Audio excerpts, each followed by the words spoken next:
Hey everyone, I'm Nishagni Prakash and this is Nishagni Tarot, where you create an empowered life through the wisdom of the tarot. If you are interested in getting a tarot reading done by me, please visit my website and place an order. The link is in the bio. So the other day I was just thinking how I can combine the two loves of my life, books and tarot. And that's when I thought that I'd post short book reviews, video book reviews on Instagram. And after I'm done with the review, I would pull a tarot card that would signify the essence of the book. So I'm going to be calling it hashtag books and tarot. And I'd love it if you could follow along and share your insights if you have read these books, and I'd love to hear from you as well.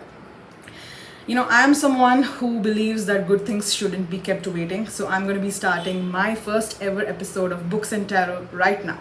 And the book that I want to review today is The Five by Hallie Rubenhold. Now, The Five is a non-fiction account. It is a book that talks of the lives of the 5 victims of Jack the Ripper. Now, most of us know who Jack the Ripper is. Most of us have followed his murders quite extensively. And most of us know that Jack was never found. We know that Jack was crafty. We know that Jack was vicious. And we know that most of the women, or rather all of the women, were prostitutes. Now, this is where this book comes in. The Five unpacks the reality of the lives of the 5 women. Hallie has done a phenomenal amount of research for this book, and it is staggering the insights that she has collected.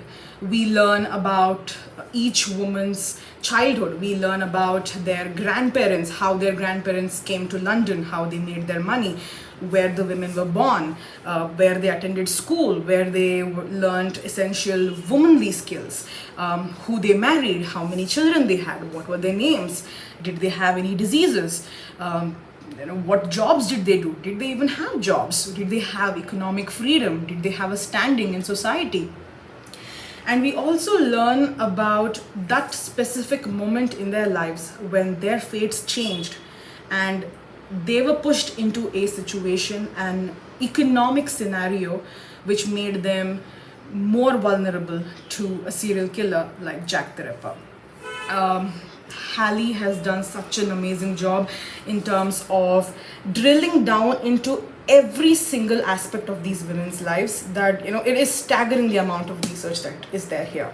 Apart from the information, we have photographs as well of the women, of the buildings that they inhabited, and also of the advertisements that the media had put in the newspapers, the London newspapers of the day,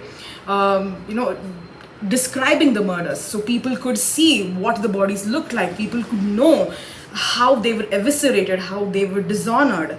The amount of work that Hallie has put in this book is amazing. These photos, I would love to show these photos, but I don't want to create as a spoiler alert, so I think I'm just gonna show maybe just one so you get a sense of what it looks like. So here you go. This particular image is of one of the victims that the newspapers printed.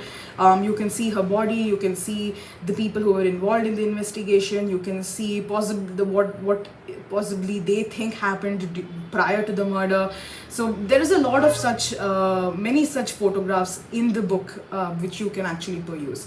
And over here you have a photograph of the building where the victim stayed, and a description in the pages, surrounding pages, where we know more about this particular building.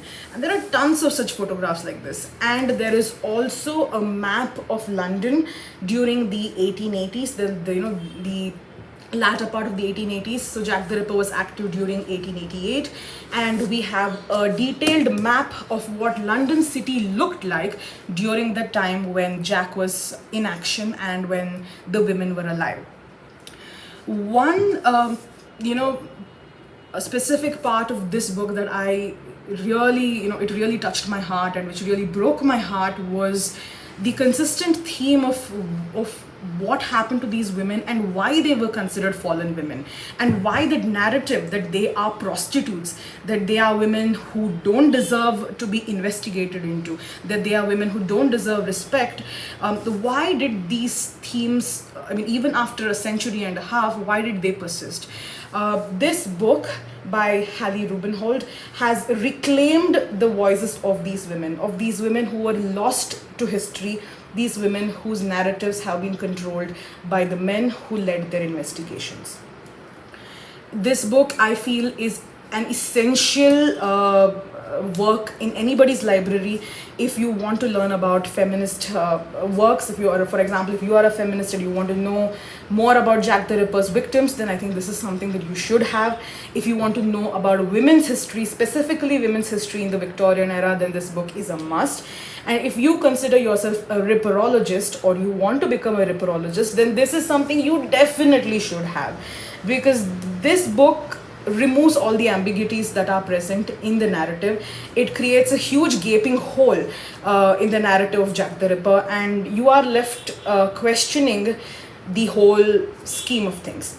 One other aspect of this book that I really enjoyed was the last chapter entitled A Life in Objects, where Hallie has done such a phenomenal reporting of the objects that were found on the person of the victims when their bodies were discovered.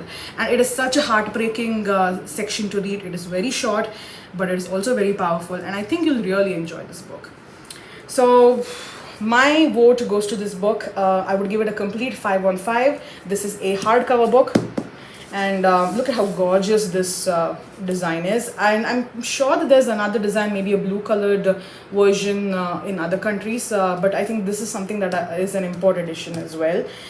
This is a book that I definitely recommend that you pick up if you enjoy true crime, if you want to learn about women's history, or if you want to learn more about the victims of Jack the Ripper. So there is nothing about Jack the Ripper himself, but there are plenty of other books where you can get that information. But if you want to learn about his victims, this is the one to go. So now that I've done the book review, it's time for the tarot card that I feel represents the essence of the 5. And here we go. Justice. Now the reason I feel Justice is a wonderful card for this book is because it really makes us question our definition of what is justice, what is morality. I mean, my version of what justice is supposed to be, or what is morality, is something completely different from what you might consider justice and morality to be. Similarly, when you read this book, yes, for most part, you do feel very sad for these women, and you do feel incensed that their narrative has been distorted beyond recognition. But there are certain things that they do, certain, because there are a lot of interviews, first-person interviews, so I did not mention that, but there are a lot of first-person interviews in this book, which really add a lot of depth and layer to this, to their stories. And you do start questioning yourself, like, why did they do this? Why did they say that? Maybe they could have lived if they hadn't done that. So I feel, justice is a two-forked road. There's not any right or wrong answer. We can't really blame the victims for their choices because the Victorian era had its own set of conventions and mores which were, let's just say, not very conducive to women living during that time. So I think this card kind of epitomizes the essence of the book. What is just, what is correct, what isn't right. Are we on, which side of the fence are we on? Whose side do we take? The popular description that has been portrayed of these women, or the definition or the story that Hallie has painted over here? So which side would you choose? I think this brings us to the end of this book review. I hope you enjoyed the first episode. I will make sure that I'll keep the coming up the episodes that do come up shorter. But I hope you enjoyed it, and I will see you people later. Have a wonderful day, everyone. Bye.